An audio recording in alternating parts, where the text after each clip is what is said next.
Let's hit some keywords and some receipts. Alma. Alma is young woman.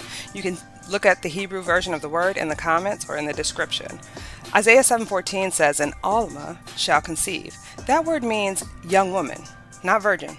But Christian translators, looking to make Jesus' birth a miracle, swapped it for virgin, and boom, we got centuries of purity culture, Madonna virgin obsession, and little girls who are terrified that their worth is dependent upon their hymen. Please, lost in translation. Number 2, euangelon, good news. This is where we get gospel. But here's the thing.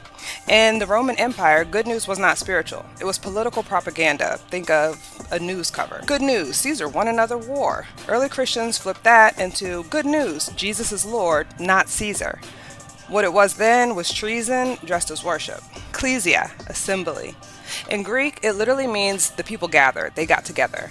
But the King James Version translates it as church, and suddenly faith belongs to buildings and bishops instead of people, humans, living bodies.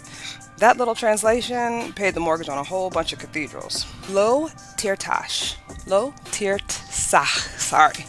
You shall not murder. This one kills me, pun intended. Folks quote that thou shalt not kill, but then they justify wars, executions, lynchings, and colonization. But the actual Hebrew only forbade murder, not killing animals or fighting in war. Imagine how many sermons actually collapse if we get that one word correct. Kosem kesamim, one who divines divinations. That's in one of my favorite verses, Deuteronomy 18, the no witchcraft verse.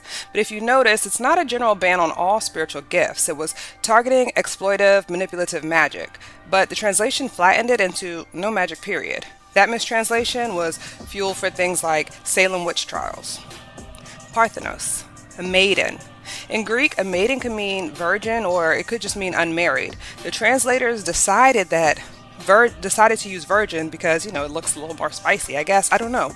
But that one word, it shapes Catholic celibacy rules, Marian devotion, and purity culture on every single continent.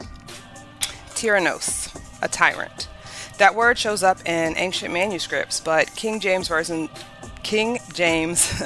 KJV translations scrubbed any anti-king notations because King James was not about to fund a Bible that called him a tyrant, right? Amen. So be it. We shouted at the end of the prayers. We shout at the end of our prayers like it's a period at the end of a sentence. But in Hebrew and Greek, it's a word of collective agreement. It's a word of alignment. We stand with this. We are in agreement with it. It's not passive. It's active alignment. So those are just 8 examples, and there's many more that I could go through. But I think that you understand the point.